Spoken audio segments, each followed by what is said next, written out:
मैं जानना चाहूँगा और कितना आप रईस बनेंगे? मोहब्बत है, प्यार है, मुकाम है, एक रुतबा भी है, और कितना रईस बनना चाहेंगे? निखिल, सच बात ये है, मैं अपने बच्चों को भी बोलता हूँ, मेरे घर वाले भी जानते हैं, मैं सिर्फ वर्कर हूँ यार।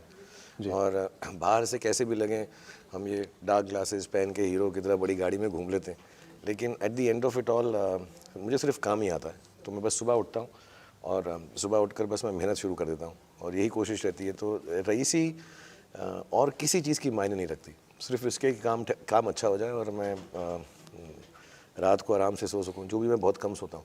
तो जब तक ऐसा होता रहेगा, काम करने के लायक हूं, तब तक मैं रईस हूं। आप इस फिल्म के अंदर कह रहे हैं कि कोई धंधा जो है वो बड़ा या छोटा नहीं होता, पर जब इंसान सोचता है कि बड़े बड़े नामों में हो मेरा भी नामो निशान, तो वो बहुत सारे छोटे काम भी करता है।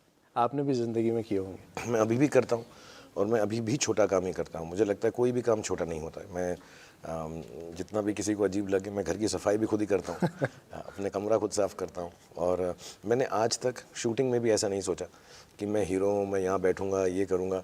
जो भी काम मुझको दिया जाता है वो मैं खुद करता हूँ। और ये मेरा मानना है, ये मेरी माँ ने सिखाया था मुझे कि सचमुच कोई भी काम जो होता है वो छोटा नहीं होता, क्योंकि एक डिग्निटी ऑफ लेबर होनी चाहिए कि जो भी काम, क्योंकि अगर ऐसे ही सोच के सब करते रहेंगे तो बहुत सारे काम हैं जो लोग करेंगे नहीं।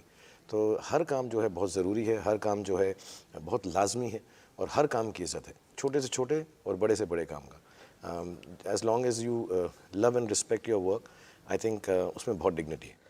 आपने अम्मी जान का जिक्र किया कि अम्मी जान कहा करती थी, तो अम्मी जान का हमेशा आप जिक्र अपनी फिल्मों में करते रहे, लेकिन उनकी कौन कौन सी ऐसी बातें जो हमेशा आज भी आपके साथ हरदम रहती हैं? दो तीन बातें हैं, क्योंकि माँ और पिता का जो है हमेशा बहुत प्रभाव ज़िंदगी भर रहता है। और मुझे ये अजीब बात है, जब मेरे बच्चे बड़े हो रहे हैं तो मुझको मेरे माँ बाप बहुत ज़्यादा याद आ रहे हैं। बड़ा दिल करता है यार, आज मेरा बाप जिंदा होता, मेरी माँ मेरे साथ होती, तो बड़ा। और जितना मैं बड़ा होता जा रहा हूँ, मुझे ऐसा लगता था कि उम्र बढ़ेगी तो मुझे कम याद आएंगे, लेकिन जेन्युइनली आज ये फिल्म रिलीज़ है, मुझे बड़ी खुशी होती है। मेरे फादर अगर जिंदा होते, मेरी मदर जिंदा होती, अब उनकी बातें ही याद रह जाती हैं, मेमोरीज।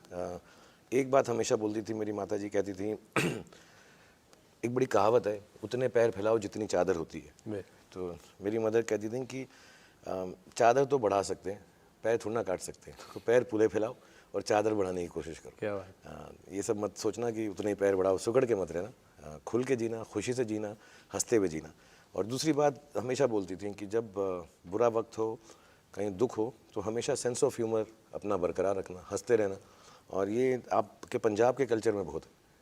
जब भी नाचते हैं तो खुल के नाचते हैं, हंसते हैं तो खुल के हंसते हैं। और मेरी एक्चुअली अपब्रिंगिंग जो है सारी एक पंजाबी कॉलोनी में हुई थी, रजिंदर नगर में। तो मेरे जितने भी थे सारे के सारे जो दोस्त हैं, फ्रेंड्स हैं, वहीं के थे। और मेरी वाइफ भी पंजाब की। तो मैं उनको जब देखता हूँ ना, जब वो सेलिब्रेट करते हैं तो खुश होते हैं। और जब दुखी का टाइम आता है तब भी कुछ ना कुछ जो है बातचीत ऐसी रहती है कि गमगीन नहीं हो जाते। तो ज़िंदगी खुल के कितनी पंजाबियत आप में बसी, क्योंकि पंजाबी हमेशा आपके लिए बड़े लकी रहे, चाहे वो आपके फ़ैन हो, यश चोपड़ा साहब हो या आपके इन लॉज हो। मेरे यार, मैं तो जैसे मैंने बताया, मेरी तो मैं पैदाइश ही पूरी रजिंदर नगर करोल बाग में हुई है, तो मैं पंजाबियों से घिरा रहा। तो सारे चोपड़ा अंकल, मल्होत्रा अंकल, सारे ही ऐसे ही अंकल थे जिनके साथ पला बड़ा हुआ, टेकचंद जी। और उसके बाद मैंने जैसे बोला मेरी वाइफ पंजाबी है, तो सारा का सारा माहौल उनके वहाँ पे पंजाबी है। वो I think her grandfather was a Sikh, तो सभी पंजाबी में बात करते हैं। और मैं भी जो अगली फिल्म कर रहा हूँ इम्तियाज़ जी की, उसमें मैंने पंजाबी उनसे सीखी है। और पंजाब में आप शूट भी कर रहे हैं काफ़ी। पंजाब में शूट भी कर रहे हैं। और मेरे फादर बहुत अच्छी पंजाबी बोलते हैं, हिंद को बोलते थे वो, जो पंजाबी जैसी होती है, शायद आपकी उम्र से पहले की हो, लेकिन मेरे घर में सब पंजाबी बोलते थे, सारे जितने पठान थे। तो मैं एकदम, मेरा जो एटमॉस्फेयर है जब मैं यश जी वगैरह के साथ काम करता हूँ, तो मुझे अलग नहीं लगता, मेरे को ऐसा लगता है मैं हाफ पंजाबी हूँ।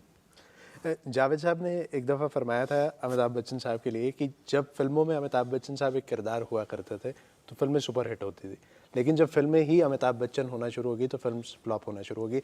आपकी कहीं ना कहीं जंग जो है वो हमेशा खुद से रही है। तो अब आपका ये एफर्ट कहीं ना कहीं रहता है कि मैं वो उस इमेज को तोड़ूं, जैसा फिल्म रईस के ज़रिए भी किया जा रहा है। रईस से है, डियर ज़िंदगी से है, फ़ैन से है, लेकिन फिर भी एक पूरा तबका है, एक ऑडियंस है जिसको दिलवाले भी पसंद आती है, हैप्पी न्यू ईयर भी पसंद आती है, चेन्नई एक्सप्रेस भी पसंद आती है। तो दो तरह के किरदार प्ले करने पड़ते हैं जब आपको इतना प्यार मिले। और इससे मैं परेशान नहीं हूँ, इससे मेरा कोई झगड़ा भी नहीं है। कभी कभी खुद भी दिल करता है यार कि बस हीरो टाइप प्ले कर दो, थोड़ा गाना गाओ, डांस वांस करो, अच्छी अच्छी बातें करो और क्लाइमैक्स में जो विलन है उसको बहुत मारो। तो वैसी फिल्में भी करता हूँ मैं। और जब मौका मिलता है मुझको कि कुछ अलग हो जाए, चक दे इंडिया हो जाए, स्वदेश हो जाए, रईस हो जाए, फ़ैन हो, डियर जिंदगी हो, पहेली हो, तो बहुत सारी नहीं भी चलती हैं उस पैमाने पे जो लोग समझने लगते हैं, बातें सुननी पड़ती हैं। लेकिन मुझे मालूम है सुबह उठकर कि एज एन एक्टर और एज अ परफॉर्मर बहुत ज़रूरी है कि मैं नई चीज़ें करूं, क्योंकि जो मुझे प्यार करते हैं, ऐसे लोग बोलते हैं यार वो जो प्यार करने वाले हैं ना बुरा मान गए, जो असली में प्यार करते हैं ना वो किसी बात का बुरा नहीं मानते। तो मुझे इतने सालों से इतना प्यार कर रहे हैं कि अगर थोड़ा बहुत ऊपर नीचे भी हो तो ठीक है यार, मुझे मालूम है झेल लेंगे, क्योंकि मेरी शुरुआत ही ऐसी हुई है। बाजीगर, डर, मैंने अलग अलग फिल्में की जो लोगों को पसंद आई। तो जब मेरे पास कुछ नहीं था खोने को तो तब नहीं डर लगता था, अब सब कुछ है तो फिर क्यों डरूं। तो इसलिए मैं हर चीज़ करने की कोशिश करता हूँ।